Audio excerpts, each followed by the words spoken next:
বাংলাদেশে ফার্মেসি ব্যবসা নিয়ে আমাদের এই কোর্সে আপনাদের স্বাগত। আজকে আমরা 10ম মডিউলে চলে এসেছি। আর আজকের আলোচনার বিষয় কিন্তু খুবই গুরুত্বপূর্ণ।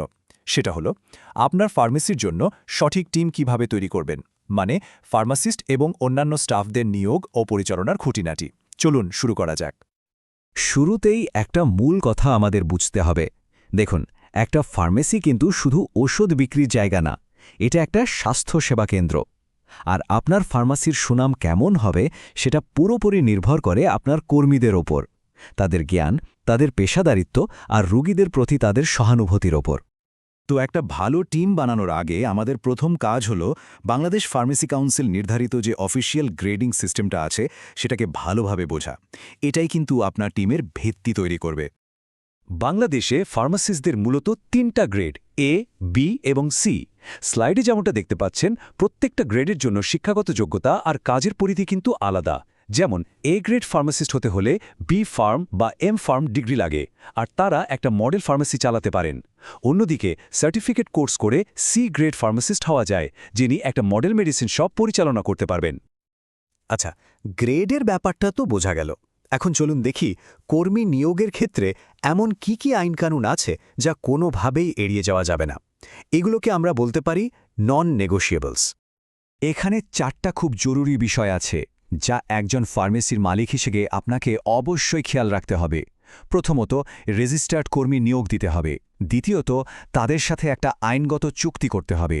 তৃতীয়ত, তাদের সনদপত্র ফার্মেসিতে সবার চোখের সামনে প্রদর্শন করতে হবে। আর সবশেষ, কোনো কর্মী যদি চলে যায় বা নতুন কেউ যোগ দেয়, তাহলে 7 দিনের মধ্যে ওষুধ প্রশাসন অধিদপ্তর বা ডিজিডিএকে জানাতে হবে। আইনের দিকটা তো গেল, এবার আসি আসল কথায়, মানে কিভাবে একটা সেরা টিম তৈরি করা যায় সেই কলাকৌশল নিয়ে। নিয়মকানুন তো মানতেই হবে, কিন্তু একটা ভালো টিম গড়াটা একটা শিল্পের মতো। যখন লোক নিয়োগ দেবেন তখন শুধু সার্টিফিকেট বা ডিগ্রি দেখলেই কিন্তু হবে না। ফার্মাসিস্ট বা টেকনিশিয়ানের মধ্যে কথা বলার দক্ষতা, রোগীর প্রতি সহানুভূতি এবং সেবার মানসিকতা আছে কিনা সেটা দেখতে হবে। আর যারা সেলসে থাকবে তাদের হতে হবে বিশ্বস্ত, খুঁটিনাটি বিষয়ে মনোযোগী এবং অবশ্যই বন্ধুত্বপূর্ণ স্বভাবের। টিমের প্রত্যেকের কাজ কি হবে সেটা একদম পরিষ্কার করে দেওয়াটা খুব জরুরি।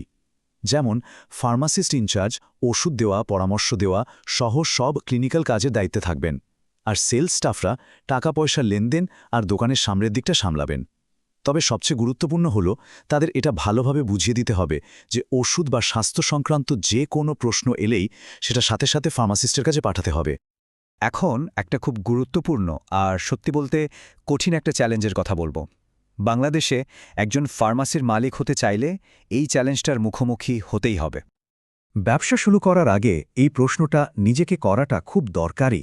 বাংলাদেশে একটা ফার্মেসি খুলতে গেলে সবচেয়ে বড় বাধাটা আসলে কি?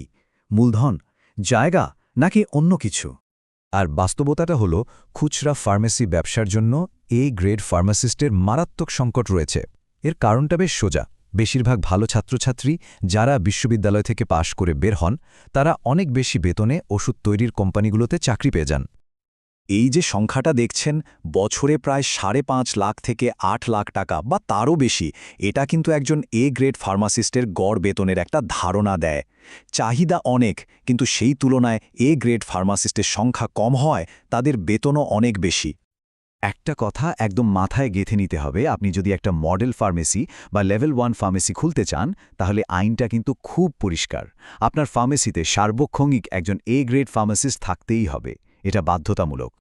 তার মানে কি দাঁড়ালো, আপনার ব্যবসার সবচেয়ে বড় চ্যালেঞ্জ কিন্তু টাকা বা আপনার স্বপ্ন না। আসল চ্যালেঞ্জ হলো একজন এ গ্রেড ফার্মাসিস্টকে খুঁজে পাওয়া এবং তাকে আপনার ফার্মেসিতে রাখার মতো সামর্থ্য থাকা। এই কঠিন বাস্তবতার কারণেই অনেক উদ্যোক্তাকে একটা সিদ্ধান্তের মুখোমুখি হতে হয়। স্বপ্ন হয়তো থাকে একটা বড় মডেল ফার্মেসি খোলার, কিন্তু এ গ্রেড ফার্মাসিস্ট না পাওয়ায় বা তার বেতনের কারণে অনেকেই বাধ্য হয়ে মডেল মেডিসিন শপ খোলার দিকে ঝোঁকেন, যা একজন সি গ্রেড টেকনিশিয়ানকে দিয়ে চালানো সম্ভব। শেষ পর্যন্ত প্রশ্নটা এটাই, আপনার ব্যবসার মডেল কোনটা হবে সেটা হয়তো আপনার ইচ্ছার উপর নয়, বরং বাস্তবতার উপরেই বেশি নির্ভর করবে। আপনার লক্ষ্যটা কি? অনেক খরচ করে সেরা মানের সার্ভিস দেওয়া, নাকি যাদের সহজে পাওয়া সম্ভব তাদের নিয়েই একটা সহজলভ্য মডেল তৈরি করা? এই প্রশ্নের উত্তর খুঁজে বের করাটাই আপনার ব্যবসার প্রথম ধাপ।